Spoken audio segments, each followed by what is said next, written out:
देखेंगे demands of early nationalist, यानी detail में देखेंगे उनकी क्या क्या डिमांड्स थी. Okay, the demands of the early nationalists may be studied under the following heads. अभी अलग अलग ये है. अभी कॉन्स्टिट्यूशनल रिफॉर्म्स क्या है. The early nationalist wanted a large share in the government of their country. Means जितने भी अर्ली नेशनलिस्ट हैं वो चाहते थे कि अपनी कंट्री का जो गवर्नमेंट है उसमें उनका ज्यादा शेयर हो. They believe that eventually India should move towards democratic self government. However they did not ask for immediate achievements of their goals. Means वो चाहते थे कि वो ऐसा, उनका ऐसा मानना था कि एक्चुअली इंडिया जो है मूव यानी आगे डेमोक्रेटिक की तरफ बढ़े और अपनी सेल्फ गवर्न बने. एंड उन्होंने ये नहीं जाना कि ये सब इमीडिएट हो, वो अपने गोल तक इमीडिएट पहुंचे. As they feared that the government would separate their activities. Means उनको ऐसा डर था कि अगर ऐसा हो गया तो गवर्नमेंट उनकी एक्टिविटीज को सप्रेस्ड कर देगी. They therefore aimed at winning freedom through a gradual process. इसलिए उन्होंने एक देखा कि हमें फ्रीडम मिलेगा लेकिन एक ग्रेजुअल प्रोसेस हो गया. They made the following demands. Means उन्होंने अलग अलग डिमांड्स बनाई. Abolition of Indian council. Means Indian council जो है उसको पूरा एबोलिश कर देना.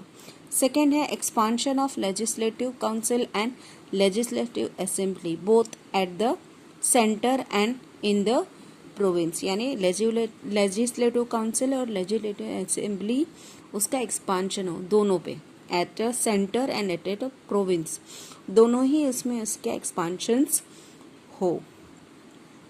Increase in membership of Indians by including some members elected by the local bodies like the chambers of commerce. Means Indian की memberships बढ़े government में by electing who are included electing by the local bodies. Means local bodies द्वारा जो elect किए गए chamber of commerce, universities etcetera. In this council and by giving greater power to them. उनके council में plus उनको ज्यादा power दिया जाए. They demanded Indian control over the public purse and raise the slogan no taxation without representations. Means उन्होंने government demands को ये बढ़ाया जो and control over the public purses. Means उनके पब्लिक पर्सेस पे उन्होंने एक स्लोगन बनाया no taxation without representation. Means अगर रिप्रेजेंटेशन नहीं होगा तो टैक्सेशन भी नहीं होगा. ये उन्होंने स्लोगन बनाया. By the beginning of the 20th century they made a demand for Swarajya और self government. Means 20th century के बिगिनिंग में उन्होंने स्वराज्य और सेल्फ गवर्नमेंट की डिमांड की. Within the British Empire like the self governing colonies of Canada and Australia. Within the British Empire means जो भी British empire थी, जो सेल्फ गवर्निंग कॉलोनीज जो थी जैसे कनाडा और ऑस्ट्रेलिया में, and adequate representation of Indians in the executive council of viceroy and those of the governors. यानी ज्यादा से ज्यादा इंडियन ये हो एग्जीक्यूटिव काउंसिल एंड वाइसरॉय. अभी एग्जीक्यूटिव काउंसिल मतलब a group of people who are elected by the govern for a okay and the viceroy जो ruled a colony on behalf of the king or a queen. okay उसे कहते हैं viceroy. अभी ये थे constitutional reforms. अब economic reforms क्या थे वो देखेंगे. So the economic issues राइज्ड by the early nationalist included means जो इकोनॉमिक इश्यूज थे जिनको उन्होंने आगे लाए, ये जो अर्ली नेशनलिस्ट वो थे, reduction in the land revenue and protection of the peasants against unjust demand of the zamindars. Means एक था कि जो लैंड रेवेन्यू वो लोग उसमें कम हो जाए, लैंड रेवेन्यू थोड़ी कम की जाए, और पीजेंट्स का जो सामने जो अनजस्टिस डिमांड होते थे जमींदार्स के, वो भी उनको भी उनके सामने प्रोटेक्शंस मिले पीजेंट्स को। Reduction in the expenditure on the army and the money thus saved to be spend on welfare activities such as health and education. कहते हैं कि आर्मी का जो एक्सपेंडिचर है उस पे उसको वो एक्सपेंडिचर कम कर दिया जाए और उससे जो मनी बचे उससे वेलफेयर एक्टिविटीज की जाए, जैसे हेल्थ केयर और एजुकेशन पे वो खर्च किया जाए। An inquiry into the Indians' growing poverty and famines,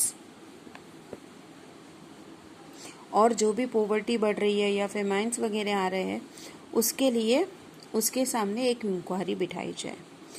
बाद में दूसरा था availability of cheap credit to peasants through agricultural bank, यानी पीजेंट्स के लिए यानी फार्मर लोगों के लिए चीप क्रेडिट पे लोन अवेलेबल किए जाए एग्रीकल्चर बैंक में। Development of banking, irrigation, medical and health facilities for the people, यानी डिमांड क्या थी, development of banking means banking का डेवलपमेंट हो, इरिगेशन अच्छा हो, मेडिकल एंड हेल्थ फैसिलिटीज और बढ़े फॉर लोगों के लिए। Industrial growth through trade protections, यानी इंडस्ट्रियल ग्रोथ हो through the trade protections, trade को प्रोटेक्ट करके इंडस्ट्रियल ये बढ़ा।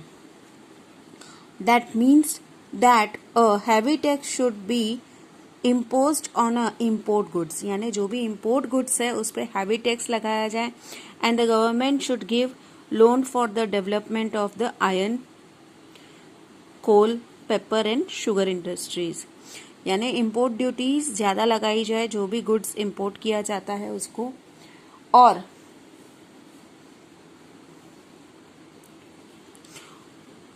आयरन और कोल, पेपर और शुगर इंडस्ट्रीज के लिए डेवलपमेंट के लिए गवर्नमेंट कुछ loan they. Total abolition of salt tax and duty on the sugar, means जो सॉल्ट के ऊपर टैक्स है वो टोटली एबोलिश कर दिया जाए और शुगर पे भी जो ड्यूटी लगती है उसको खत्म कर दिया जाए। ये थे उनके इकोनॉमिक रिफॉर्म्स। अभी एडमिनिस्ट्रेटिव डिमांड्स क्या है। The early nationalist made the following demands in the administrative spheres, कुछ ऐसे उनके डिमांड्स थे। देखो उसमें क्या है। First demand, demand for Indianisation of service through simultaneous Indian civil services examination in England and India, यानी जो भी इंडियन सिविल सर्विसेज के जितने भी एग्जामिनेशन है उसमें साइमल्टेनियसली लिए जाए इंग्लैंड और इंडिया में सेम तरह से। फिर complete separation of executive and judiciary, यानी जुडिशरी और एग्जीक्यूटिव का टोटली सेपरेशन किया जाए। They made this demand to protect Indians from the arbitrary act of the police and the